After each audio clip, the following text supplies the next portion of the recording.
말씀 보셨습니다. 하나님 말씀 이사야서 64장입니다. 62장. 이사야서 62장 4절 말씀. 이사야서 62장 4절 말씀. 구약성경 1043페이지입니다. 이사야서 62장 4절 말씀 찾으셨으면 제가 봉독하겠습니다. 다시는 너를 버림받은 자라 부르지 아니하며 다시는 내 땅을 황무지라 부르지 아니하고 오직 너를 헵시바라며 내 땅을 뷸라라 하리니 이는 여호와께서 너를 기뻐하실 것이며 내 땅이 결혼한 것처럼 될 것임이라. 아멘. 이 시간은 철로역정 59번째 강의가 되겠습니다. 뷸라의 땅이라는 제목을 가지고 우리가 하나님 말씀 묵상하도록 하겠습니다. 뷸라의 땅. 철로역정 여러분들 교재 310페이지 철로역정 교재 먼저 제가 읽어보겠습니다. 크리스찬과 소망은 마법의 땅을 다 지나 뷸라 땅으로 들어갔다. 그곳의 공기는 매우 달콤하고 상쾌하였으며 길은 반드시 나 있었다. 두 순례자는 잠시 쉬기로 했다. 여기서는 새들의 울음소리가 계속 들렸고 매일 꽃들을 볼 수 있었으며 거북이 울음소리도 들을 수 있었다. 이 고장에서는 햇빛이 밤과 낮에 계속 비추어 사망의 음침한 골짜기와 절망의 거인이 이를 수 없고 의심의 성에서 볼 수 있었던 것들이 없었다. 여기서는 두 순례자들이 가고자 하는 곳을 볼 수 있었으며 거룩한 도성에 거주하는 몇 사람을 만나기도 하였다. 왜냐하면 이 땅에는 빛나는 이들이 자주 걸어 다녔는데 이곳이 천국의 경계선이었기 때문이다. 또한 이 땅에서 신랑과 신부의 언약이 갱신되었다. 실로 이곳은 신랑이 신부로 인하여 기뻐하고 그들의 하나님께서도 기뻐하신다. 이곳에는 옥수수와 포도주가 부족함이 없으며 그들이 순례의 길에서 찾고 구하던 모든 것들이 풍성하게 있었다. 이곳에서 그들은 천성의 도시로부터 들려오는 큰 소리를 들었다. 너희는 딸 시온에게 이르라. 보라, 내 구원이 임하였느니라. 보라, 상급이 그에게 있고 보응이 그 앞에 있느니라. 이 고장의 모든 거주자들은 그들을 거룩한 백성, 주의 구속함을 받은 자, 주께서 찾으신 자라고 불렀다. 크리스찬과 소망은 빛나는 일을 만났고 두 가지 어려움에 대해서 들었다. 자, 우리가 이제 철로역정에서 철로역정 거의 막바지에 도달하고 있습니다. 오늘 우리가 철로역정 본문에서 얘기하는 것처럼 이제 크리스찬과 소망이 마법의 땅을 이제 지나서 뷸라의 땅에 이제 도착하게 됩니다. 뷸라의 땅에 도착했다. 이 뷸라라고 하는 이 뷸라의 땅을, 뷸라라는 말이 히브리어로 어떤 의미냐면 결혼한 여자, 뭐 이런 의미를 가지고 있습니다.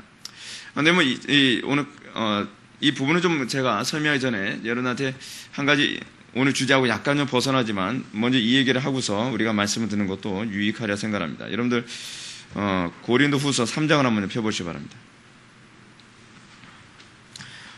고린도후서 3장 3절 말씀.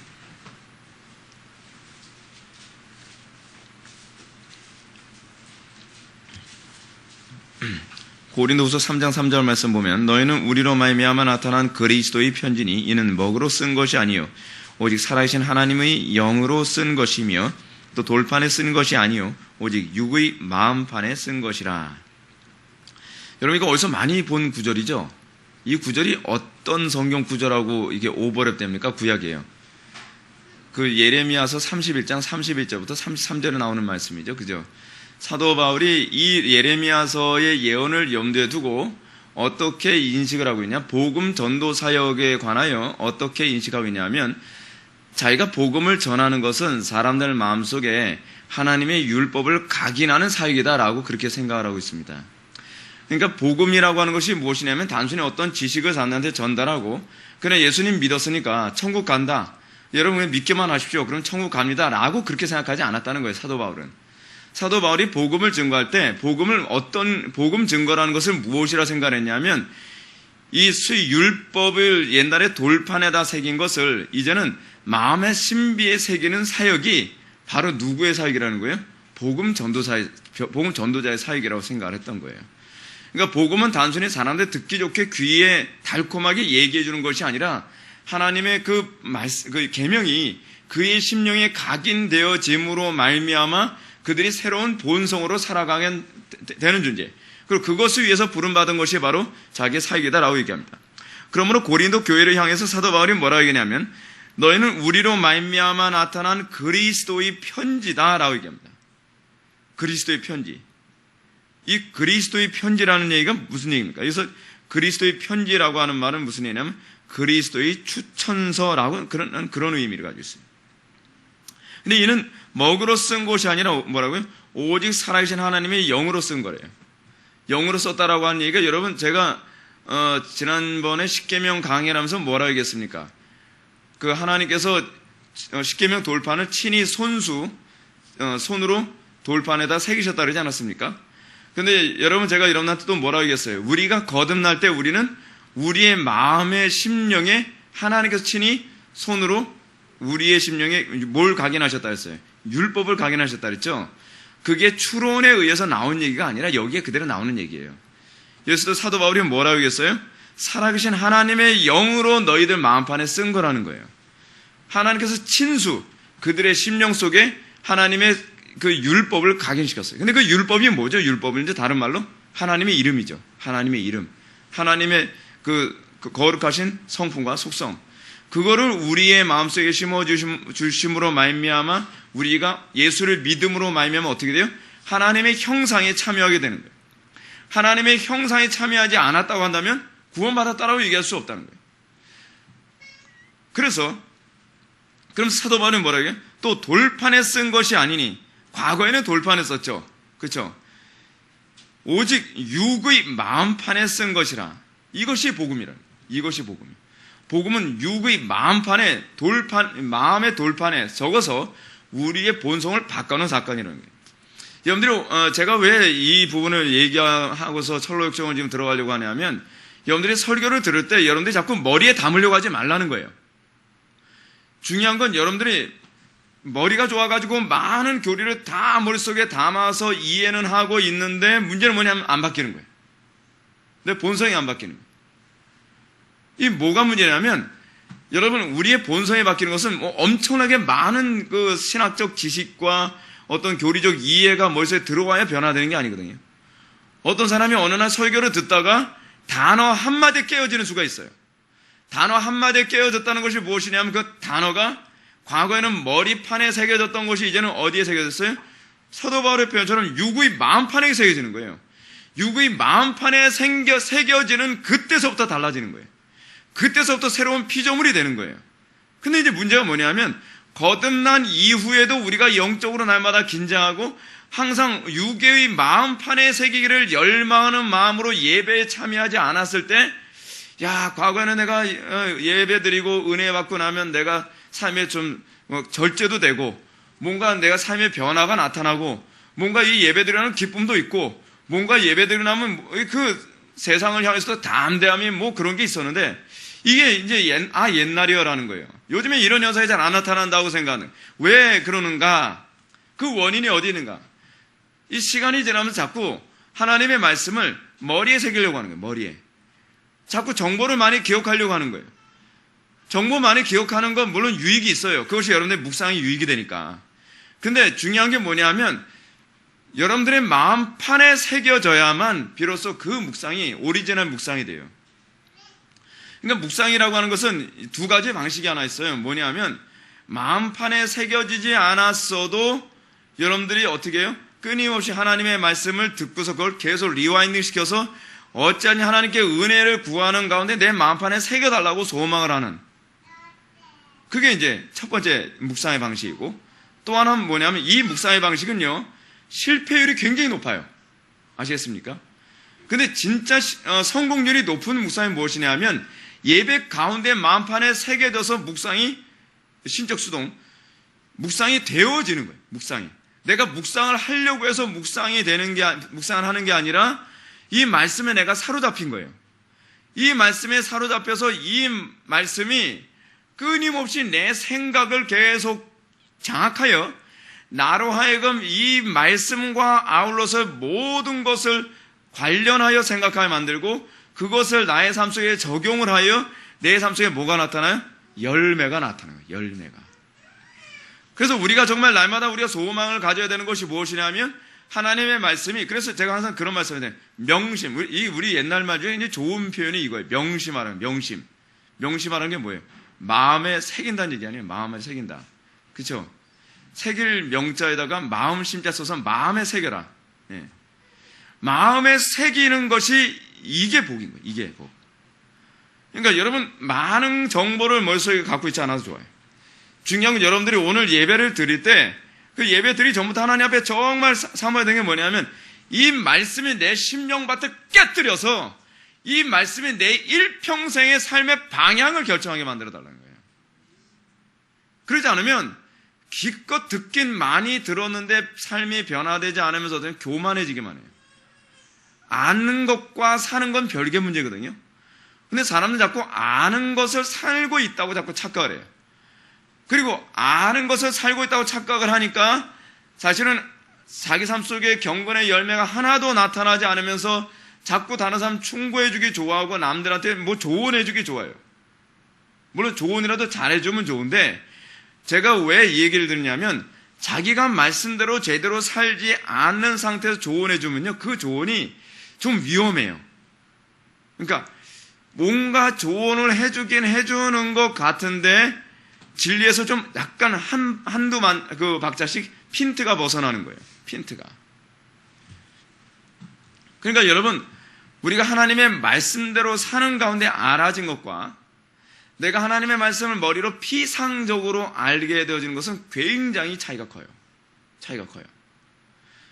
그래서 우리가 끊임없이 하나님 앞에 구해야 되는 것이 뭐냐면 하나님의 말씀이 근데 하나님의 말씀이 피상적이지 않고 구체화되어지고 실제적인 그 인식이 이루어지려면 그 인식은 누굴 통해서만 이루어져요? 성령님을 통해서만 이루어지는 거죠. 그러니까 끊임없이 우리가 성령님의 은총을 구해야 돼요. 성령님의 은총을요. 예배 전에도 항상 여러분들 긴장해야 되는 이유가 뭐냐면 우리가 은혜 받지 못할까봐 긴장하는 거예요. 은혜 받지 못할까봐. 왜냐? 왜 은혜 받지 못할까봐 왜 긴장을 해야 되느냐? 우리는 은혜 못 받으면 살 수 없는 존재이기 때문에 그래요. 지금 이 시대는 어떠냐면 하나님의 은혜로 내 생각이 지배를 받지 않으면 어느 날 갑자기 음란의 영이나 그렇지 않으면 악한 영들이 내 심령을 사로잡으면 그 다음서부터 나는 통제불능이에요. 이게 우리 인간의 특징이에요. 그래서 무릇 지킴 하는 것보다 뭘 지키라? 마음 지키라. 왜요? 말 그대로, 말씀 그대로 생명의 근원이 여기서 나와요. 생명의 근원이. 어느 날 갑자기 착하던 아이가 갑자기 애가 획가닥 해가지고 못된 짓 하고 범죄를 저질러서 어느 날 갑자기 막 감옥에 들어가는 일이 막 생기지 않습니까? 우리가 정말 불쌍히 여겨야 되는 이유가 바로 거기 있어요. 그 생각을 한번 사단에게 장악당하고 나면 그렇게 됩니다. 장악당하고 나면. 그러니까 여러분 이 생각을 장악당하고 나면 그 다음에 내 마음은 통제가 안 돼요. 그래서 사단이 끊임없이 여러분들의 마음을 장악하기 위해서 모든 수단과 방법을 가리지 않는데 여러분들이 그 마음을 너무 쉽게 사단한테 줘버린다는 거예요. 네. 마음 쉽게 줘버리면 어떻게 됩니까? 몸도 빼앗기는 거예요. 이게 사람이라는 존재가 그래요. 마음을 빼앗기면 나중엔 몸도 다 빼앗기게 돼 있어요. 마음과 몸이 따로 놀질 않으니까. 그러니까 여러분들이 반드시 예배 전에도 그렇고 그리고 기도회를 할 때도 그렇고 단 한 번도 내가 은혜 받지 않고서는 내가 내일을 장담할 수 없습니다. 내 삶을 장담할 수 없습니다. 항상 이런 마음을 가지고 여러분들이 예배에 임하기 바랍니다. 오늘 우리가 이 뷸라이 땅을 우리가 들어야 됩니다. 근데 이 뷸라이 땅에 들어가는 이 시점에 관해서 여기서 뭐라고 하냐면 마법의 땅을 지나 뷸라이 땅이라고 해요. 마법의 땅을 지나 뷸라이 땅. 근데 이 뷸라이 땅이 어떤 땅이냐? 여러분 뷸라이 땅은 여기서 뭘 얘기하는 것이냐면 죽음의 강을 건너기 전에 성도들의 휴식을 위하여 마련된 곳 이렇게 얘기하는데 이거 죽음을 준비하는 그 상태를 얘기합니다. 여러분 죽음을 준비하는 그 상태가요. 제가 과거에 저희 어머니 살아계셨을 때 저희 어머니께서 저한테 얘기하셨던 그 얘기가 있어요. 뭐냐면 우리 어머니 우리 아버지하고 어머니하고 결혼하시는데 주례를 서셨던 분이 있습니다. 그분 이름이 박경용 목사님이시라고 하는데 제가 어머니 돌아가시기 몇 달 전에 제가 어머니한테 다시 한번 여쭤봤어요. 그분 성함이 어떻게 되신다 그랬죠? 그래서 박경용 목사님이셔 그렇게 얘기하시더라고요. 근데 이분이 언제 세상을 떠나셨냐면 8월 달 그 여름 방학 때쯤에 세상을 떠나셨어요. 근데 이분이 떠나실 때쯤 되는데 뷸라이 땅에 이제 도착하신 거예요. 이분이 돌아가실 때가 되니까 이분이 아시는 거예요. 이제 내가 죽을 때가 다 됐다. 내가 죽을 때가 다 됐다 싶으니까 이제 유언을 하시는 거예요. 근데 우리는 안 죽길 바라니까 유언을 하게 되면 그러지 말라고 자꾸 그러잖아요. 근데 이분은 아시는 거예요. 괜찮아. 내가 이젠 갈 때가 됐어. 내 얘기 잘 들어. 그러면서 너무나 평안한 모습으로 유언을 하세요. 유언하시면서 자기 교회에서 사역하고 있었던 전도사님들을 다 오시라 그런 거예요. 그 전도사님 다 오시라 그래. 그 전도사님들이 오시니까 김 전도사 뭐 하느라 수고했고, 이 전도사 뭐 하느라 수고했고, 뭐 어땠고, 내가 목회하면서 전사님 사역하면서 야단친 거 그거 너무 서운하게 생각하지 말아요. 그래서 다 위로도 해주고 격려도 해주고 막 그렇게 해준 거예요. 그러고 나서 이 목사님이 유언조로 뭐라 하냐면, 내가 죽으면 이 집은 하나님께 바치고 하나님 영광에서 이 집은 사용됐으면 좋겠다. 이렇게 얘기하는 거예요. 그러니까 주변에는 다른 성도님들은 뭐라 하냐면, 그러면 사모님은 어떻게 합니까? 라고 얘기하니까, 사모님은 하나님께 다 책임지셔. 하나님께 다 알아서 하셔요. 걱정하지 마세요. 이런 분에서 너무나 평안의 극치 상태에 도달해 있는 거예요. 저희 아버님 목회하시던 교회에 한봉순 권사님이라는 분이 계셨습니다. 한봉순 권사님이라고 하는 분의 남편이 세상을 떠날 때가 됐는데, 이 남편이요, 그러니까 이 할아버지인데, 여러분 참 가관입니다. 여러분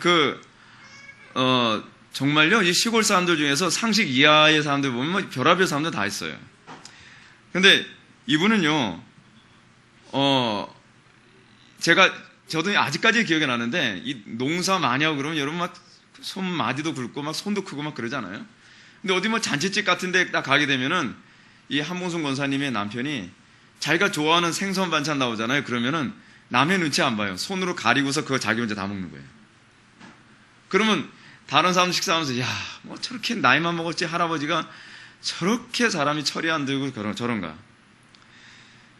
그러면서 온갖 미운짓만 골라서 하는 거예요. 그럼 며느리한테 그러니까 자기 아들한테 집을 줘야 되는데, 자기 아들을 별로 좋아하지도 않고 또 며느리를 별로 좋아하지 않고 맨날 허구한 며느리를 구박하면서 살았어요. 며느리를 얼마나 구박했는지 말도 못했어요. 그러면서 그 땅도 아까우니까 자기 며느리가 쓸 것 같으니까 조카한테 줘버렸어요. 그 정도 굉장히 못됐어요. 근데 돌아가시기 얼마 전에 이분이 회심을 해버린 거예요. 그러니까 이런 분이 계시더라고요. 돌아가시기 얼마 전에. 근데 여러분들도 죽기 얼마 전에 예수 믿으면 되지. 그거 보장 못합니다. 이분도 회심해야겠다 그런 거 아니었어요. 그냥 때가 되니까 회심한 거예요.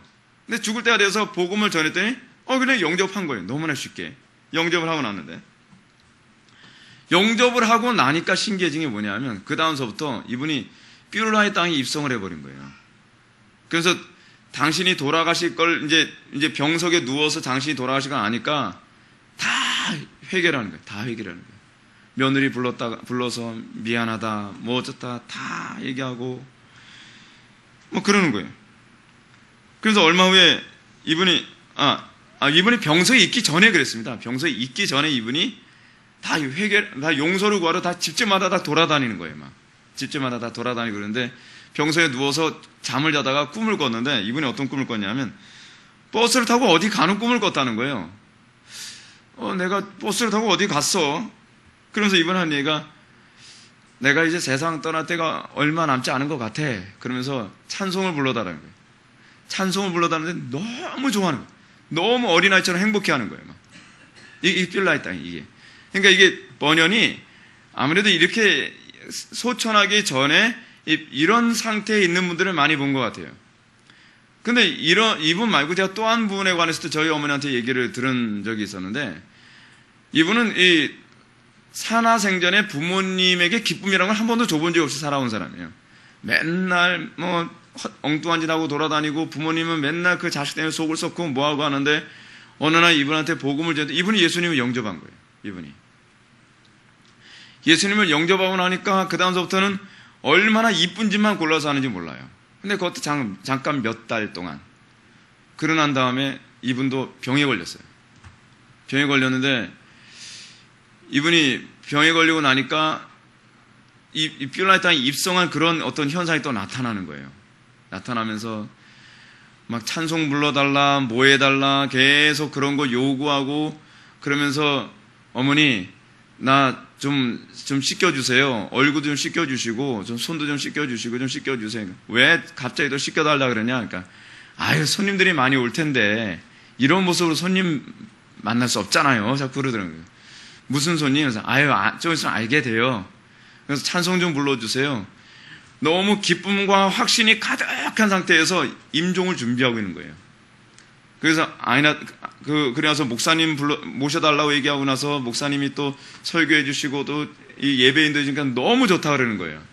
그러더니 개운하다, 너무 좋다 그러면서 세상 떠나더라는 거예요. 이 뷸라의 땅이죠, 뷸라의 땅. 이것과 관련해서 우리가 정말 염두에 둘 게 뭐냐면, 우리가 정말 이 땅을 살아가면서 우리가 어떤 태도를 견지해야 될 것인가. 아키발드 알렉산더 한 말을 좀 한번 제가 인용합시다. 만일 건강할 때 그 죽음에 대한 준비를 하지 않는다면 죽음의 병상에서 죽음을 준비하는 것이 그리 용이하진 않을 것이다. 여러분, 우리가 지금 죽음을 항상 준비하지 살아야만 합니다. 우리가 죽음 앞에서 우리가 추한 모습 보이지 않고 이런 평안한 모습으로 세상을 떠날 수 있기를 항상 대비하지 살아야만 합니다. 우리가 죽을 때 되면 다 그러겠지. 다 그런다는 보장 없습니다. 어떤 사람은 죽음을 앞두고 나서 뷸라의 땅에, 그것도 장로님이라 하신 분이 죽음을 앞두고 뷸라의 땅에 머무는 것이 아니라 죽음의 공포에 막 시달리는, 죽기 싫어서 말이에요. 얼굴이 사색이 돼 있고. 그런 사람들은 100%예요. 천국 못 갈 가능성이 굉장히 높죠. 자, 근데 여기서 다시 뷸라의 땅으로 얘기합시다. 뷸라의 땅으로 들어갔다. 근데 그곳의 공기는 매우 달콤하고 상쾌하였다라고 얘기를 하는데, 이 부분이 여러분 뭐까지 대조로 이룬 것 같습니까? 여러분, 우리가 마법의 땅에 들어갔을 때 마법의 땅이 어땠다 그럽니까? 마법의 땅은요, 낯선 사람들로 하여금 저절로 졸리게 하였다라고 하지 않습니까? 마법의 땅이 어디가 마법의 땅입니까? 이 세상에서의 삶이 마법의 땅 아닙니까? 이 세상에서의 삶을 어찌하든지 자꾸 하나님을 의식하지 못하게 만들어요.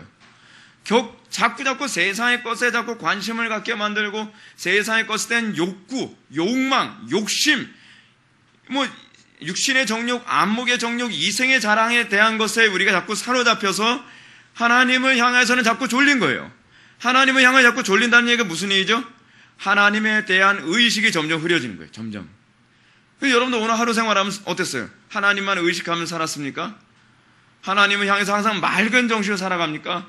매 순간순간마다. 제가 오늘 우리 홈페이지에도요, 칼빈이 자기의 설교에 관해서 얘기하는 걸 제가 글을 올렸습니다. 근데 칼빈이 뭐라 얘기하냐면, 칼빈이 설교를 하면서 조금이라도 하나님의 말씀되게 전하지 못하면요, 칼빈이 하나님 앞에서 얼마나 두려워 떨었는지 몰라요.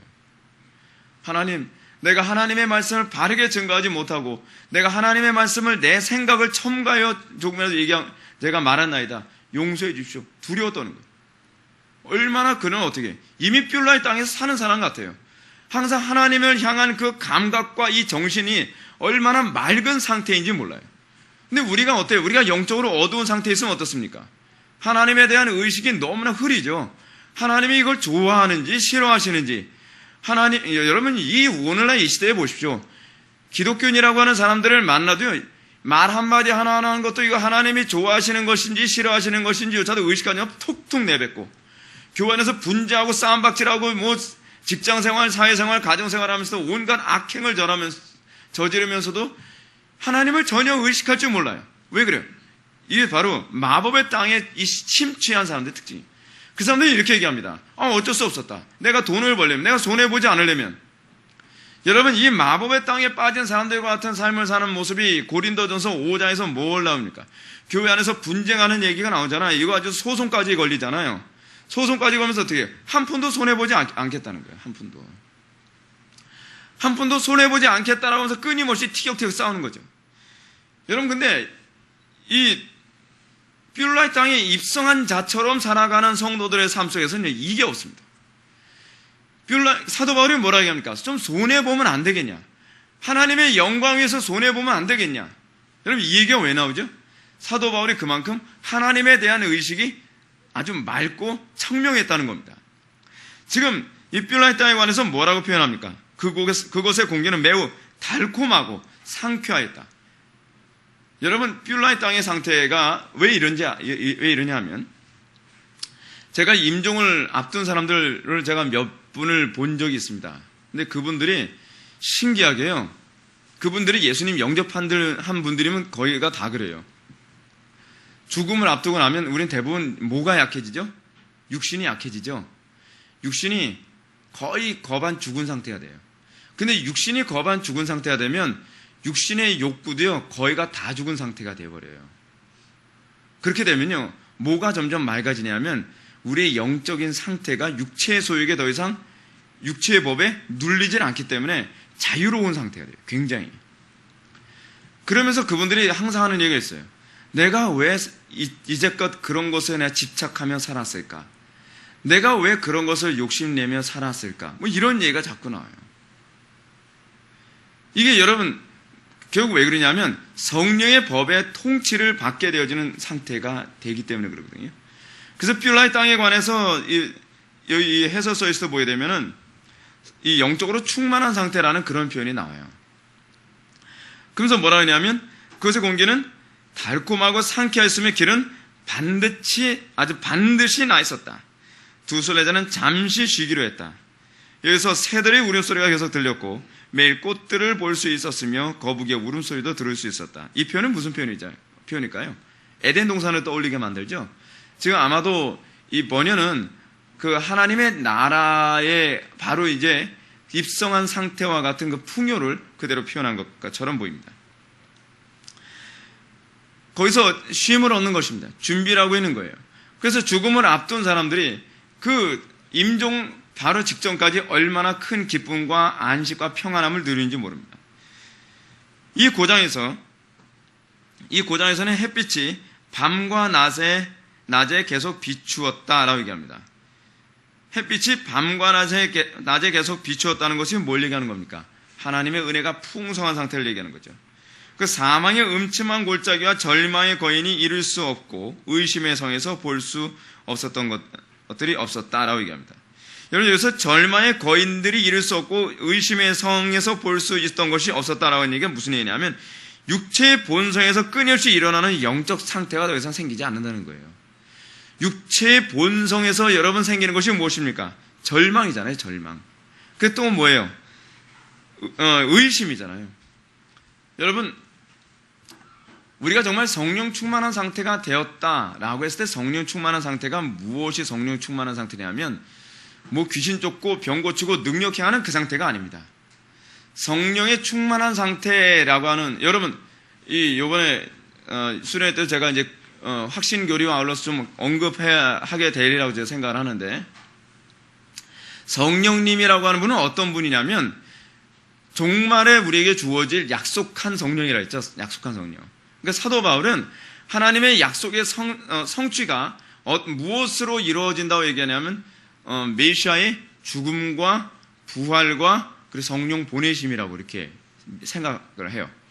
그래서 사도 바울에게서는 그 개념이 굉장히 많이 나옵니다. 자, 그런데 중요한 게 뭐냐면 예수님께서 죽으시고 부활하신 이후에 성령을 보내심으로 말미암아 그 성령의 오심이 가져다주는 의미가 무엇이냐는 거예요. 여러분, 그러니까 성령 오시기 이전 상태를 뭐라고 얘기하냐면 그 성경에서는 2세대라고 얘기합니다. 2세대는 뭐냐면 성령이 오시기 이전의 상태가 2세대예요. 하나님의 언약이 성취되기 이전의 상태를 2세대라고 얘기하는 거예요. 무슨 말인지 아시겠죠? 어려워도 요거는 이해를 하셔야 돼요. 그리고 언약이 성취되어져서 예수님이 재림하셔서 새하늘과 새 땅이 되는 그 상태를 뭐라 하냐면 오는 세대라고 얘기해요. 오는 세대. 근데 성령님은 참 독특한 게 뭐냐면요, 이 세대가 딱 끝나는 시점부터 오는 세대가 오는 그 이후까지 전체가 다 성령님께서 오세요. 근데 성령님께서 오셔서 우리에게 뭘 알게 하시냐면 나에게, 그래서 여러분, 예수를 믿은 사람은요, 예수 안 믿는 사람들하고 이 차원이 다른 세계를 살아가요. 예수 안 믿는 사람은요, 예수 믿는 즐거움이 뭔지 몰라요. 왜 예수 믿는 즐거움이 뭔지 모르는지 아십니까? 종말에 온 세상을 충만하게 할 성령께서 미리 오셔서 우리로 하여금 마치 새하늘과 새 땅에 미리 들어간 상태처럼 살아가게 만드시는 거예요. 그게 성령께서 하시는 일이에요. 그걸 뭐라고 해야 되냐면 사도 바울이 로마서에서 보증이라고 얘기해요. 보증. 그러니까 오는 세대, 그러니까 예수님이 재림으로 말미암아 오게 되어진 세대를 오는 세대라 그랬죠. 그 종말에 있게 되어질 오는 세대의 삶을 미리 앞당겨서 맛보고 그 오는 세대의 기쁨과 감격을 미리 앞당겨서 맛보는 상태를 가능하게 해주시는 분이 누구냐면 성령님이세요. 그렇다고 한다면 성령 충만하다는 얘기가 무슨 얘기냐면요, 우리는 이 세대와 오는 세대 속에 이렇게 겹쳐서 살고 있어요. 근데 예수님을 안 믿고, 그러니까 성령 안에 있지 않은 사람들은 오는 세대의 삶이 무슨 세대인지 말로 아무리 해봐야 말귀를 못 알아들어요. 그래서 여러분, 오는 세대의 삶을 보증으로 맛본 사람들에 관하여 요한계시록에서 뭐라 하냐면 그들이 14만 4천이 찬송을 부르는데 그 찬송을 알 자가 없더라라고 해요. 누구만 알아요? 14만 4천만. 구원받은 백성들만. 그래서 우리가 성령으로 거듭난 이후에 평범하게 살 수가 없어요. 우리는 이 세대에 살고 있으면서 우리는 오는 세대의 삶을 살아가는 존재예요. 그래서 우리가 이 뷸라의 땅은 어떤 땅이냐면 이 세대의 삶이 거의 다 끝난 상태고 오는 세대의 삶에 거의 완성 즈음에 와 있는 거예요. 그래서 완전히 우리가 육신이 끊어져서 이 세상과 단절되어지고 영원한 하나님 나라에 딱 들어가야 되면 그때가 어떤 상태냐면 오는 세대의 완성의 삶을 살아가는 거예요. 그래서 우리는요, 이 땅에서 이 세대의 삶과 오는 세대의 삶의 갈등을 느끼면서 살죠. 이 세대의 삶이 끊임없이 우리가 뭘 못하냐면 오는 세대의 삶을 살지 못하게 만들어요. 그죠? 근데 성령 충만하다는 것은 그래서 뭐냐면 성령으로 충만해야 돼요. 그러니까 여러분, 성령이 온전히 충만한 때가 언제일까요? 오는 세대의 완성 때가 성령이 충만한 때겠죠. 그렇죠? 그 세대가, 그 오는 세대의 완성의 삶이 지금 나에게서 누려지게 됐을 때 그게 충만한 거예요. 그러니까 여러분, 어떤 사람 보게 되면 뭐 병도 고치고 예언도 하고 기사와 이적을 행한다고 하는데 여러분, 오는 세대 삶이 뭐예요? 예수님과 연합한 온전한 삶 아닙니까? 그 마음속에 기쁨도 찬송도 없고 거룩함과 선함도 없어요. 그들의 삶 가운데 그리스도를 닮은 그리스도의 그 은혜의 풍성함이라는 것이 그들에게 나타나질 않아요. 그게 성령 충만한 게 아니에요. 오늘날 왜 은사주의자들이 잘못됐다고 얘기하냐면 은사주의자들이 뭐 은사를 받아서 귀신도 쫓고 병도 고치고 막 그러고 있는데 문제는 뭐냐면 오는 세대의 삶으로서 나타나는 첫 번째 현상이 뭐냐면 주의 계명을 온전히 준수하는 것이 오는 세대의 삶이거든요. 그렇다고 한다면 우리가 구원받은 존재로서 우리가 내가 성령 충만합니다라고 얘기하면서도 여러분, 은사주의자들 중에 그런 사람이 있습니다. 예언의 은사 받았다고 하면서 완전 무당처럼 행동한 사람이 있어요. 사람한테 뭐 예언에 나오면서 반말해가고 상대방 함부로 막 무시하고, 그거는 성령 받은 증거가 아니에요. 성령 받은 증거가. 성령 받았다는 말은 중생했다는 말과 동의어라 제가 말씀드렸죠. 성령을 받았다고 얘기한다면 우리는 장차 우리들에게 완성되어질 영원한 하나님 나라의 삶을 여기서 이미 누리고 있는 거예요. 이미 살고 있는 거예요. 그래서 어떻게 살아요? 거룩한 삶으로 살아요. 그래서 또 어떻게 살아요? 의와 평강과 희락이라는 얘기가 나오는 거예요. 그거 어디서 나온 얘기예요? 로마서 13장에 나온 얘기잖아요. 로마서에서 여러분, 로마서 13장을 한번 펴보시기 바랍니다.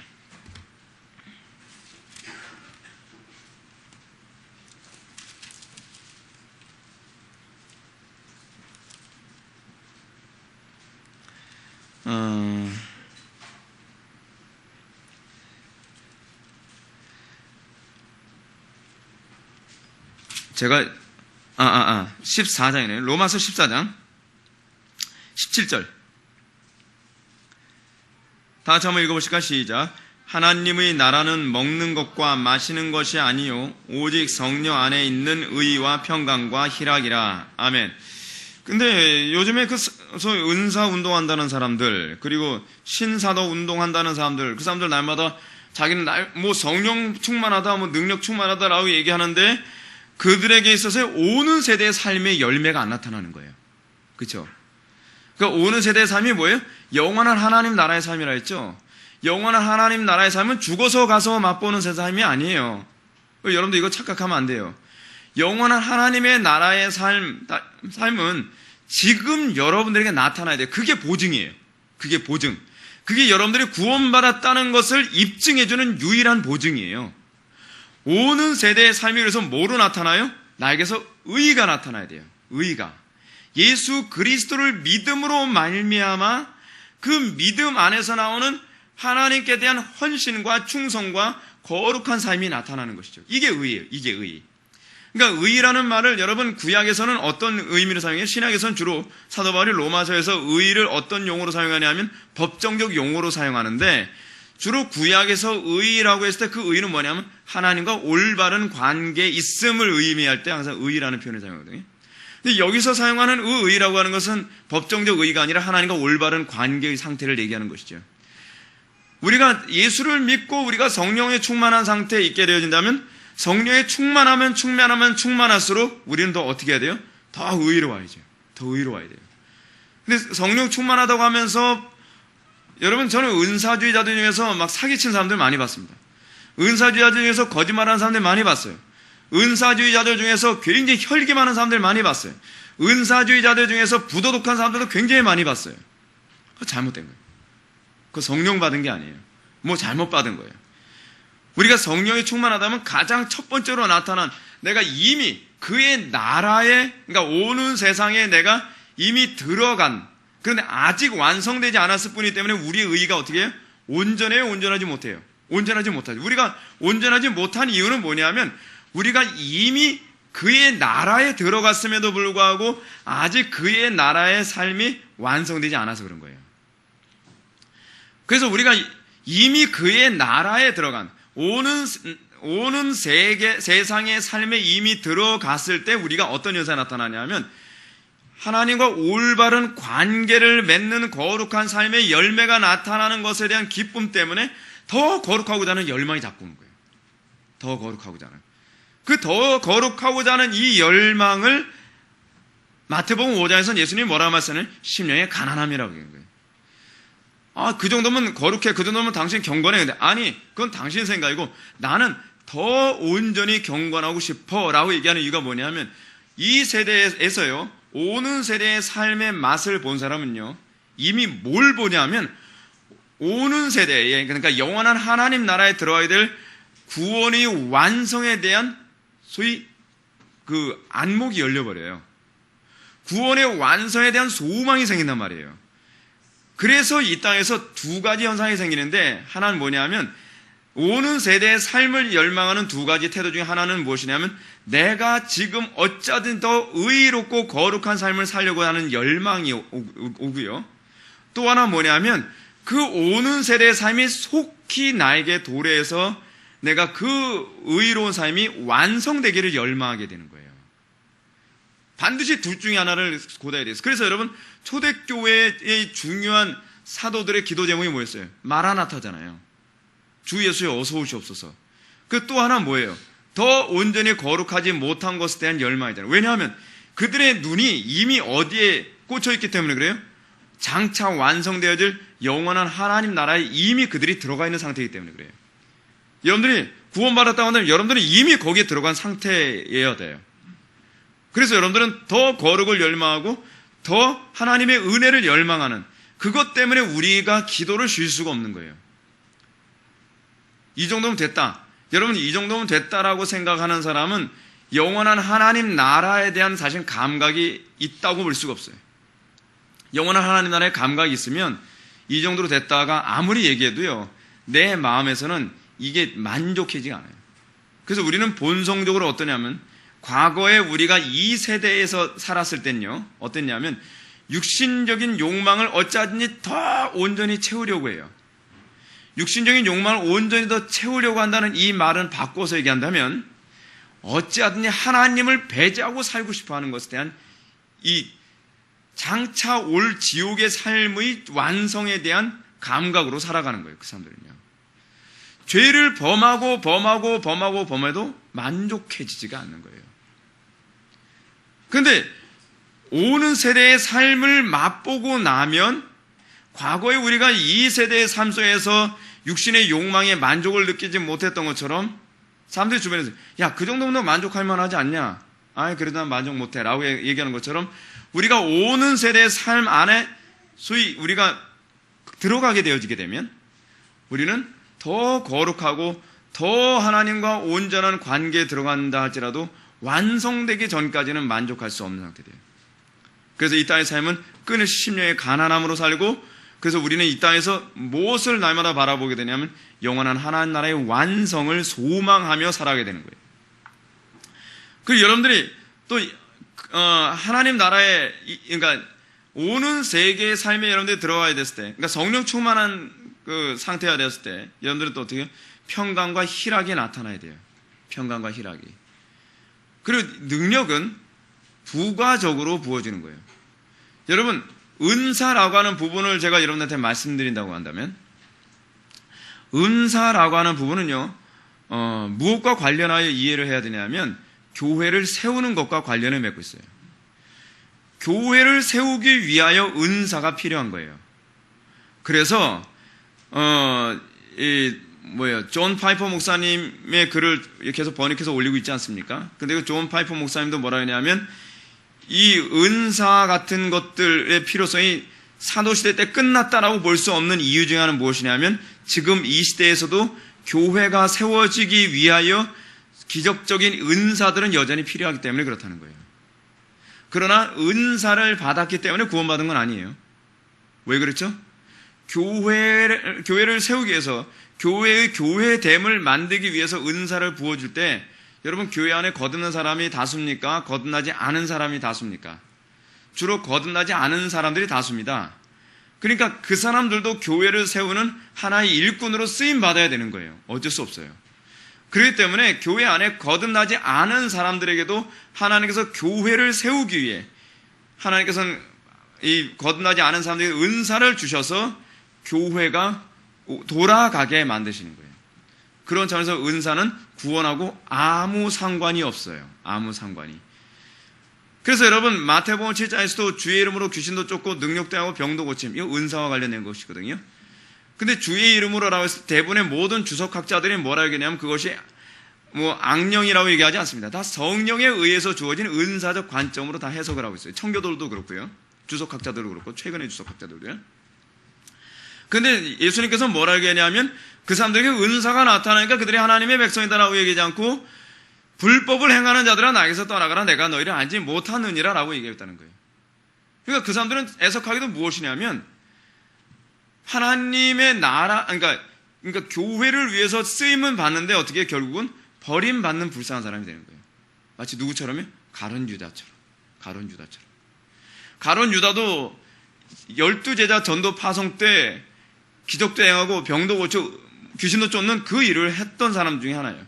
그럼에도 불구하고 불법을 행하는 자로서 그리스도에게서 떨어져 나가는 사람으로 그대로 나타나고 있지 않습니까?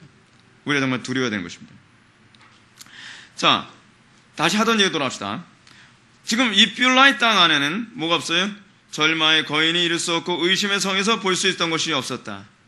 이것은 여러분들이 성령에 충만했을 때도 또한 어느 정도 나타나는 영역이기도 합니다. 또한 여러분들이 이런 부분이 절마의 거인과 또 의심이 생긴다고 한다면 이것은 여러분들이 뭐가 충만하지 못하다는 얘기예요? 성령 충만하지 못하다는 거예요. 성령 충만함이 왜 필요한가? 여러분들이 왜 성령 충만한 상태에 있어야만 하는가? 그 성령 충만한 상태에 있어야만 여러분들이 오는 세대의 삶을 지금 미리 앞당겨서 맛볼 수 있기 때문에 그래요. 근데 오는 세대의 삶을 앞당겨서 맛보게 되면, 이거 이번 수련회 때 해야 될 얘기인데 미리 얘기한다면 뭐냐면, 오는 세대의 삶에 여러분 이미 들어가 있다고 한다면 그것만큼 확신을 누릴 수 있는 게 어디 있어요? 그렇죠. 그래서 여러분 확신이 가장 최고조가 달하는 시기가 어떤 때냐면 부흥이에요. 부흥이라고 하는 것은 무엇이냐면 하나님께서 일시적으로 이 시대에 하나님의 영광에서 새로운 변혁을 주기 위해서 오는 세대의 삶을요, 그냥 앞당겨서 맛보게 하는 거예요. 하나의 시즌처럼. 때로는 몇 달, 길게는 몇 년. 그렇게 함으로써 어떻게 해요? 온통 온 세상이 오는 세대의 삶이 현실화되어지는 것을 경험해요. 그러면서 그 가운데 성령으로 거듭난 사람들은 어떻게 해요? 구원의 확신이 너무나 견고해지죠. 구원의 확신이 견고해서 어느 정도예요? 1907년 평양 대붕이 일어난 이후에 1950년에 6.25 일어나지 않습니까? 6.25 일어나고 그 6.25 통해서 수많은 기독교인들이 남한으로 내려오거나 그렇지 않으면 내려오지 못한 사람들은 박해당해서 죽거나 그렇지 않으면 다 지하로 잠적했단 말이에요. 근데 1907년 평양 대붕의 때 성령을 받아서 그 확신 가운데 들어간 사람들은 지금까지도 그 은혜를 기초로 해서 믿음을 지키고 있다는 거예요. 구원 확신이 이 정도예요. 그래서 구원 확신을 뭐라 얘기해요? 그래서 이 토마스 브룩스도 뭐라 하냐면 확신 지상에서 누리는 천국이라는 거예요. 확신은 어디에서만 누릴 수 있는 거냐면 우리가 성령 안에 있을 때, 우리가 오는 세대의 삶을 앞당겨 누릴 때라야만 확신을 할 수 있어요. 우리가 이 땅에서 개차발같이 살아가고 거짓말하고 나쁜 짓 하고 속이고 불경건하게 살아가면서 확신할 수 있는 법은 없어요. 만약에 우리가 불경건한 삶을 살아가면서 확신하는 법이 있다라고 가르치면 그것은 마귀로부터 온 가르침이에요. 성경 어디에도 그런 식으로 확신하는 법이 있다는 것을 가르친 구절이 놀랍게도 단 한 구절도 없어요. 근데 희한하게도 확신 교리에 관하여 사람들이 정확하게 이해를 하려고 노력도 하지 않으니까 어떻게 해요? 예수님 영접했으면 구원받은 거 아니에요? 그럼 막 살아도 구원받는 거 아니에요? 라고 하는 성경에도 없는 희한한 방식으로 그것을 확신하고 있단 말이에요. 그런 식으로 확신하는 법은 없습니다. 여러분들이 불경건하게 살고 오는 세대의 삶과 관계없이 살아가게 된다면 여러분들의 마음속에서 나와야 되는 얘기가 있어요. 뭐냐면 내가 이거 구원받았다고 얘기할 수 있나? 라는 거예요. 이게 정상적인 거예요. 이게 성령이 있는 사람에게 나타날 수 있는, 기대할 수 있는 거예요. 지금 이 사람들은요, 뷸라의 땅에 거하고 있습니다. 여기서는 두 순례자들이 가고자 하는 곳을 볼 수 있었으며 거룩한 도성에서 거주하는 몇 사람들을 만나기도 했다라고 얘기합니다. 두 순례자가 가고자 하는 곳을 볼 수 있다. 죽음을 앞두고 또 뷸라의 땅에 있는 것 같은 상태에 있을 때 하나님 나라에 대한 그 확신이 가득해요. 확신이. 그래서 그 사람은 어떻게 해요? 지상에서 누리는 천국의 삶을 사는 거예요. 그 사람들은 그 확신이 충만함. 그래서 여러분 확신이 충만하게 되면요, 고난 가운데서도 여러분 천국을 누려요. 이 확신이 이렇게 놀라운 교리입니다. 여기서 미천 다 드러나면 곤란하니까 이 얘기만 끝내겠어요. 이곳이 천국의 경계선이기 때문입니다. 또한 이 땅에서 신랑과 신부의 언약이 갱신되었다라고 합니다. 신랑과 신부의 언약이 갱신이 되었다라고 하는 얘기는 무슨 얘기냐면 구원의 확신이 강화된다는 얘기입니다. 그러니까 여러분 구원의 확신이 성령을 소멸하면서 구원의 확신이 강화될 수는 없어요. 나 구원받았어. 어쩌니 그거 하나 붙잡는다고 구원받는 거 아니에요. 구원의 확신이 없어도 구원을 받아요. 근데 문제는 뭐냐면 구원의 확신이 없다는 것은 뭘 의미냐면 이 땅에서 여러분들이 아무리 여러분들이 기독교인이라 할지라도 이 땅에서 누릴 걸 못 누린다는 거예요. 여러분 기왕에 이 땅에 살아가면서 말이에요. 천국의 삶을 누리다가 천국 가는 게 낫지 않겠습니까? 여러분 이 땅에서 여러분들이 그래도 나는 육신의 삶을 누릴 거 다 누리고 천국 가는 게 좋아요. 그건 가짜죠. 그건 오는 세대의 삶을 맛본 사람이 아니죠. 마치 이거와 똑같은 거 아니에요? 정말 지금 여러분한테 이걸 비유로 얘기하면 여러분은 별론데 그렇게 얘기할지 모르겠지만 애슐리 같은 음식점 가서 음식 한번 맛보고 난 다음에 여러분 쓰레기통 뒤지겠습니까? 상식적으로 생각해봐요. 여러분 제가 어렸을 때 제가 초등학교 때 같은 경우에는 애슐리 같은 데 가서 저 애슐리 광고하는 거 아닙니다. 애슐리 같은 음식점에서 음식을 먹는다라고 하는 건요, 이거는 외국에서나 어느 굉장히 미국같이 아주 부유한 나라에서나 있을 법한, 우리는 상상도 못하는 얘기였어요. 우리 때는요, 그 밀가루로 반죽한 소세지만 누가 도시락을 싸가지고 와도 그날은 칼분이 난 날이에요. 애들이 얼마나 포크가 난무하는지, 뭐 주인 그 반찬으로 그 밀가루로 반죽한 그 밀가루만 가득한 그 소세지 하나 먹는 것도 얼마나 힘들었는지. 그런데 여러분 생각해 보시죠. 여러분들 진짜 구원을 받았다고 하는 것은 무슨 얘기냐면, 정말 내가 살고 있는 이 세상에서는 도무지 맛볼 수 없는 천상적인 음식을 맛본 사람인 거예요. 근데 이 사람이 뭐라 하냐면, 나는 그래도 이 땅의 음식이 좋아요. 나는 마치 과거에 쓰레기통 뒤지면서 먹던 게 좀 좋거든요. 나중에 거기 가서 완성되면 언제든지 먹게 될 텐데 지금은 쓰레기통 음식이 좋아요 라고 얘기할 수 있냔 말이에요. 그거는 여러분 천상의 맛을 안 봤으니까 그따위 소리 하는 거예요. 천상의 맛, 그러니까 오는 세대의 그 영광스러운 맛. 오죽하면 사도 바울이 뭐라 얘기해요? 무릇 하나님 나라에 들어가려면 많은 고난을 당해야 할지니라. 여기서 하나님 나라에 들어감이라고 하는 것은 두 가지 의미가 있죠. 죽어서 가는 하나님 나라, 오는 세대의 완성을 얘기하지만 지금 사도 바울은 그것을 얘기하고 있는 것이 아닌 것이 분명해요. 이 땅에서 오는 세대의 삶을 미리 맛보는 하나님 나라의 삶을 얘기하는 거거든요. 그런데 사도 바울이 뭐라고 해요? 그 하나님 나라의 삶을 살기 위해서 고난을 당하는 것이 마땅하다는 거예요. 고난을 당하는 것도 유익하다는 거예요. 왜요? 여러분 그 에베소서인가요? 거기서 보게 되면은 그 나라의 삶은 어때요? 이 땅에서의 삶과 좋게 비교조차 했었다는 거예요. 이 땅의 고난이 아무리 커도 하나님 나라의 영광의 삶이 삶하고 비교하면 좋게 비교할 수 없다는 거예요. 좋게 비교할 수 없으면 여러분 이 땅에서 나는 그래도 육신적인 삶을 살다가 이 땅에서 누릴 것 다 누리고 즐길 것 다 즐기다가 나 천국 갈 때 그때 천국만 가면 되는 거 아니에요? 라는 소리가 나올 수 없다는 얘기예요. 이 얘기는. 가끔 하다가 용감하게 그런 얘기하는 사람들이 많이 있잖아요. 그 사람들은 좀 의심해 볼 필요성이 있어요. 예. 좀 뭔가 그 혐의가 있어요. 좀 이 사람 문제가 있는 거예요.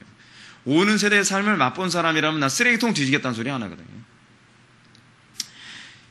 이 땅의 삶의 그 필라의 땅에 들어가면 영원한 천상의 삶을 거의 확신의 충만함으로 맛보게 됩니다.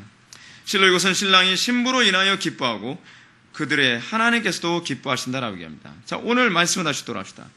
이사야서 62장 4절로 돌아갑시다.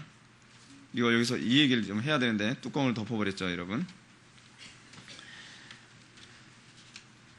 이사야서 62장 4절 말씀은 장차 주어지게 될 영원한 하나님 나라에 대한 예표를 이사야를 통해서 예언하고 있는 것입니다. 그래서 보면 4절 말씀을 다시 한번 보시게 되면 다시는 너를 버림받은 자라 부르지 아니하며 다시는 내 땅을 황무지라 부르지 아니하고 오직 너를 헵시바라 하며 라고 얘기하죠. 헵시바라고 하는 말은 무슨 말이냐면 나의 기쁨은 그녀 안에 있다라는 말이에요. 나의 기쁨은 그녀 안에 있다. 이 말이 무슨 얘기냐면 이스라엘은 나의 기쁨이 된다 그 얘기거든요. 이스라엘이 나의 기쁨이 된다. 여러분들이 하나님 나라에 영원한 하나님 나라에 들어가게 되면 과거에는 하나님 앞에서 여러분들 이 땅의 삶을 살아갈 때 어떻습니까? 미운 털 박힌 입만 골라서 하고 내가 너 때문에 속이 터져. 내가 너 때문에 내 눈에 눈물이 마를 날이 없어 라고 했는데 이 영원한 하나님 나라에 딱 들어가게 되면 어떻게 해요? 하나님이 내가 너 안에서 기쁨을 누린다라고 하는 거죠. 더 이상 속삭일 일이 없는 거예요. 더 이상 하나님의 마음을 상처를 줄 일이 없다는 거예요. 그 또 하나, 내 땅을 뷸라라 한다. 뷸라는 결혼한 자 또는 결혼한 부인이라는 뜻인데 이 용어는요, 이 용어가 아주 독특한 용어가 뭐냐면 그냥 결혼한 여자가 아니에요. 어떤 여자냐면 이 용어는 결혼했다가 이혼당한 또는 버림받은 여자를 얘기할 때 쓰는 표현이에요. 근데 이런 용어인데 이 땅을 뷸라라 하리니 라고 하는 것이 무슨 얘기냐면 이스라엘이 계속적으로 범죄하니까 하나님께서 어떻게 하세요? 내쳐버리잖아요. 버려버리잖아요. 근데 그런 이스라엘도 다시 품어주신다는 얘기예요. 품어주신다. 사랑으로, 용서로, 관용으로. 그래서 더 이상 하나님으로부터 떠날 이유가 없는 땅이 된다는 거예요. 뭐가요? 영원한 하나님 나라가. 영원한 하나님 나라가. 우리가 영원한 하나님 나라를 자꾸 소망해야 되는 거예요. 우리가 영원한 하나님 나라에 이미 들어간, 여러분 그 개념은 지금도 동일하게 적용되어져. 여러분들 이미 영원한 하나님 나라에 들어가요. 이미 영원한 하나님 나라에 들어갔는데 그것을 성령을 통해서 어떻게 보증을 맛보죠? 그렇죠? 성령을 통해서 보증을 맛보는데 그 보증이 어떤 식으로 나타나느냐? 여러분 헵시바가 돼요. 여러분들이. 뭐예요? 이제는 여러분들이 하나님 눈에서 눈물을 흘리게 만드는 것을 좀 줄어들게 만든다는 거, 이 땅에서요. 하나님은 어쩌면 좀 더 기쁘시게 돼. 그래서 내가 너로 인하여 기쁨을 이기지 못하며 라는 여사에 나타난다는 거예요. 여러분들이 이미 하나님 나라에 들어갔던 여러분들이 그 열매가 나와야 돼요. 그래서 여러분 구약에서 끊임없이 예언하는 종말에 있게 되어질 하나님의 언약의 성취로서 성령이 임함으로 말미암아 나타나는 것이 뭐라 얘기합니까? 성령이 임함으로 말미암아 성도들이 즐거이 헌신하는 일이 나타나요. 시편 110편에서 얘기하는 것처럼. 하나님의 눈에서 피눈물 나게 만들지 않은 거예요. 이게 여러분들이 헵시바는, 여러분들이 거듭난 이유면 그때서부터 여러분들은 새로운 이름을 써야 돼요. 헵시바라는 이름을 써야게 되는 거예요. 예수 믿고 나서도 이전과 똑같이 사기치고 돌아다니는 거예요. 예수 믿고 나서도 이전과 똑같이 욕하고 돌아다니는 거예요. 예수 믿기 이전하고 똑같이 엉뚱한 짓 하고 돌아다니고 죄악 범하고 돌아다니고 회개에 합당한 열매하고 아무 상관없이 믿음으로 구원받는다는 그 이상하게 그 교리를 이상하게 이해해가지고서 그래도 믿음으로 구원받는 거지 행위로 구원받는 건 아니잖아요. 그러면서 온갖 나쁜 짓 이전처럼 동일하게 하는 일이 있을 수가 없다는 거예요. 날마다 회개를 통하여 좀 더 거룩한 삶으로 달려가게 되어 있다는 거죠. 이게 헵시바예요. 헵시바. 그리고 그 땅이 뷸라의 땅이라서 우리가 이전에는 하나님 앞에 버림받아 마땅한 상태로 우리가 살았지만 어떻게 되어져요? 이제는 그 뷸라의 땅에 들어가서 하나님과의 그 결혼한 자로서의 그 삶을 풍성하게 누리고 기쁨으로 살아가는 그런 상태가 되어진다는 것입니다. 이것이 뷸라의 땅이에요. 이것이 뷸라의 땅. 이곳에는 옥수수와 포도주가 부족함이 없으며 옥수수와 포도주가 모르면 전 이건 잘 모르겠어요. 확실한 건 제가 좋아하는 과일 종류라는 거예요. 그들이 순례길에서 찾고 구하던 모든 것들이 풍성하게 있었다. 순례길에 찾던 것들이 그 뷸라의 땅, 죽음을 앞둔 그곳에 다 있는 거예요. 여러분 이 땅에서 구하고 찾던 것이 도대체 뭡니까? 육신의 욕구와 즐거움입니까? 그 뷸라의 땅 들어가기는 좀 곤란할 겁니다. 이 땅에서 여러분들이 정말 찾고 구하는 것은 정말 하나님의 영광이고 거룩함이고 의로움이고 선함이고 뭐 그런 것들이어야 돼요. 그런 사람들이 그 뷸라의 땅에서 비로소 내가 이 만족함을 누리겠구나 그렇게 해야 되는 거죠. 이곳에 그들은 천성의 도시로부터 들려오는 큰 소리를 듣습니다. 너희는 딸 시온에게 이르라. 보라 내 구원이 임하느니라. 보라 상급이 그에게 있고 보응이 그 앞에 있느니라. 그래서 여러분 성도에게서 죽음은 뭘 의미합니까? 구원의 완성을 의미해요. 구원의 완성을. 성도에게서 죽음은 슬피 울고 애통할 날이 아니라 오히려 하나님의 구원의 완성의 날인 거예요. 이 땅에서 구원의 완성을 보면서 그토록 사모하며 끊임없이 주 예수여 어서 오시옵소서 심령이 가난한 자로 살아가다가 이제 비로소 그 완성을 맛보게 되는 것. 그것이 바로 영원한 하나님 나라예요. 영원한 하나님 나라. 근데 이 고장의 모든 거주자들은 그들을 거룩한 백성 주의 구속함을 받은 자 주께 찾으신 자로 불렀다. 크리스찬과 소망은 빛나는 일을 만났고 두 가지 어려움에 대해서 들었다라고 하는데 이 부분에 대해서는 철로역정 이 책을 또 참조해야만 합니다. 왜냐하면 이 부분에 설명을 안 하고 다음 파트로 넘어가기 때문에 이건 내가 또 설명을 해드려야만 합니다. 이 두 사람이 순례자들에게 몇 가지 질문합니다. 몇 가지 질문하는데 이 두 사람이 어떤 질문하냐면 이게 굉장히 중요한 거예요. 항상 반복되는 질문입니다. 뭘까요? 첫 번째, 어디서부터 오느냐? 여러분 이 뷸라의 땅에 들어가는 그 순간에도 이 질문이 또 나와요.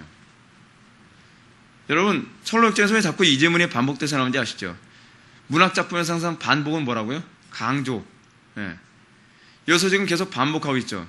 그건 여러분들이 이 땅을 살아가면서 주님 앞에 서는 그날까지 계속적으로 여러분들이 점검하고 뒤돌아봐야 될 문제라는 거예요. 여기서 여러분들 어디서부터 왔습니까?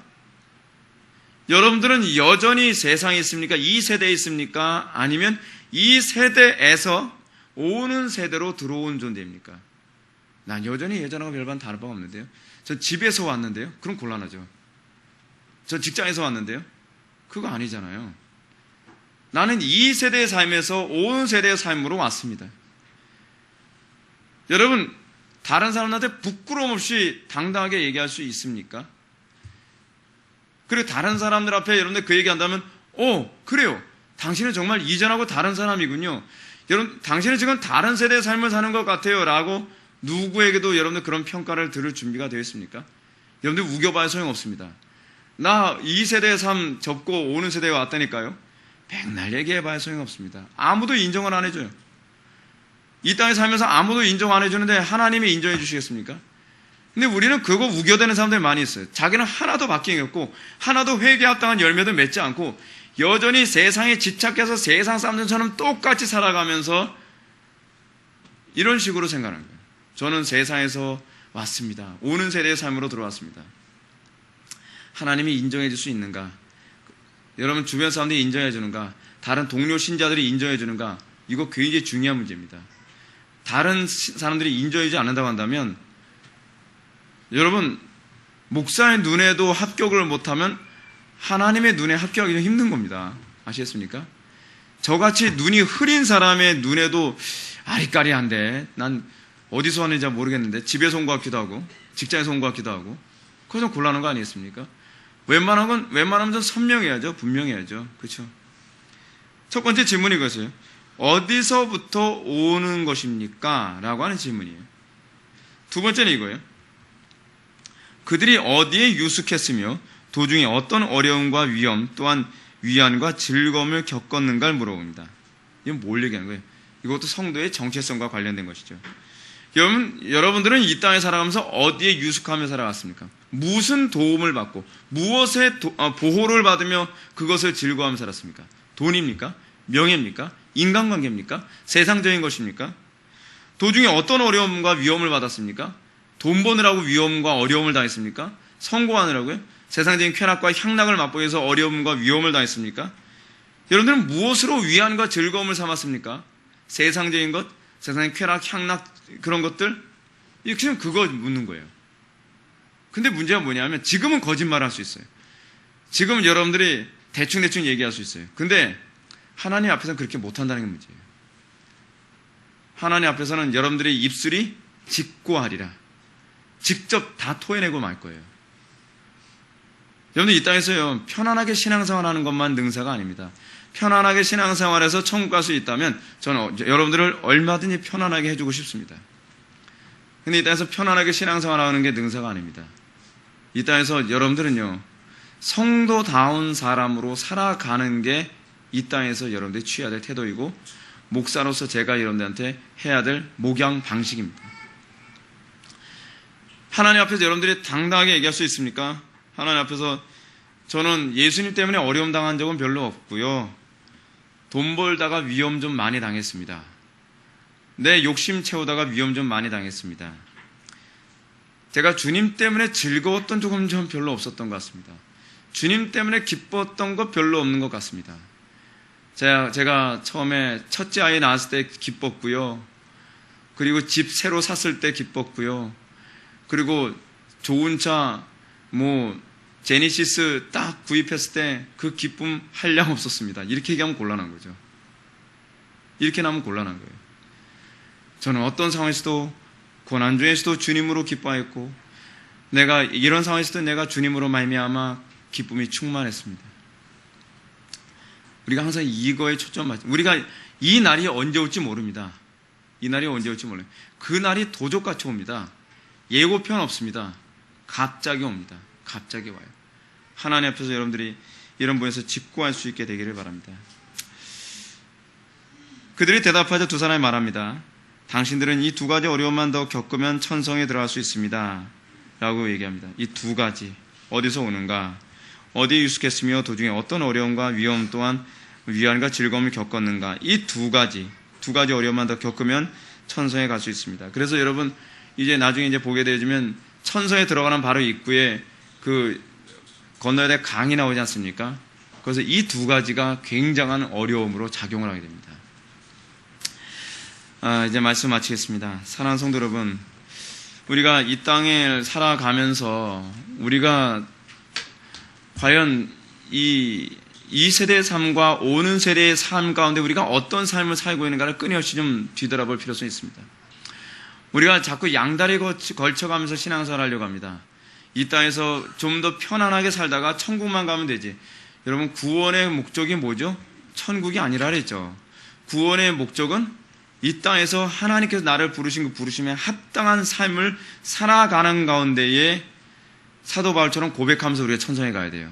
나의 갈 길을 다 가고 나의 사명을 다 마치고 내가 이제 관제가 되어 주님 앞에 서게 되었습니다. 그게 죽음을 앞둔 사람들이 가장 당당하게 우리가 죽음을 맞이할 수 있는 것이거든요. 그런데 여러분들은 무엇을 위해서 달려갑니까, 지금요? 무엇을 위해서 여러분들은 무엇을 소명이라고 이런 생각합니까?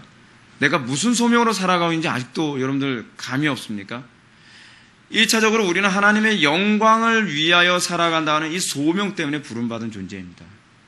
하나님의 영광을 위하여 살아가는 존재. 그리고 이것을 제가 신학적으로 좀 더 폭넓게 말씀드린다고 한다면, 여러분들 지금 하나님의 안식 가운데 들어갔다 한다면 이 안식을 어찌하든지 내가 몸담고 있는 모든 영역의 안식을 확산시키라고 우리가 구원받은 겁니다. 이 안식을 확산시키는 데 관심이 없다면 저는 여러분들에게 영원한 천성에 들어간다고 장담 못합니다. 여러분들이 구원받았다고 하는 그 외적 증거는 그 안식을 확산시킴으로 나타나는 겁니다. 그것은 뭐예요? 그걸 회개에 합당한 열매라고 얘기하죠. 그 열매가 나타나지 않고 오히려 나를 만나는 사람들로 말하면 안식이 깨어져요. 나름대로 예수를 잘 믿겠다고 하는 사람을 오히려 더 세상에 물들게 만들어버려요. 오히려 경건하게 살아가는 사람들을 더 불경건하게 만들어가요. 하나님의 말씀을 더 깊이 있게 알아가려고 하는 사람으로 하여금 더 혼돈에 빠지게 만들고 거짓된 교리에 빠져버리게 만들어요. 그거요, 하나님의 안식하고는 아무 상관없는 사람입니다. 하나님의 안식에 들어간 사람은 그 안식의 기쁨이 충만해서 그 안식을 어찌하니 더 많은 사람들과 공유하고 싶어 합니다. 그렇지 않습니까? 여러분들이 맛있는 거 하나만 맛보아도 어떻게 해요? 다른 사람들은 나누고 싶지 않습니까? 여러분들이 어디 가서 그 고치기 힘들었던 병 한번 고쳤다 그러면 여러분들 어떤 병원이나 한의원 과대광고하러 돌아다니지 않습니까? 하물며 우리가 영원한 안식이라고 하는 그 오는 세상의 삶을 미리 맛봤다고 한다면 여러분들은 그 오는 세상의 삶을 내가 사랑하는 가족들, 친구들, 주변에 많은 사람들에게 나누려고 싶은 마음이 들리겠지요. 여러분들에게 이 소명감이 충만하기를 주님의 이름으로 축원합니다. 기도하시겠습니다. 사랑이 많으신 하나님, 우리가 오늘 이 시간 율라의 땅을 살펴보면서 우리가 임종을 앞두고서 우리도 이러한 기쁨과 만족함과 소망으로 임종을 맞이할 수 있기를 진정으로 소망합니다. 우리가 이 땅에 소망 두지 않게 하여 주시고 우리가 주님으로만 기뻐하고 주님으로만 위로를 삼으며 우리가 주님으로만 만족하는 그 은혜의 풍성함을 우리가 날마다 누리며 살기를 원합니다. 이 땅에서 이미 우리가 뷸라의 삶을 누리면서 살기를 원합니다. 아버지 하나님, 우리에게 그 은혜로 풍성케 하여 주옵소서. 예수님의 거룩하신 이름으로 기도하옵나이다.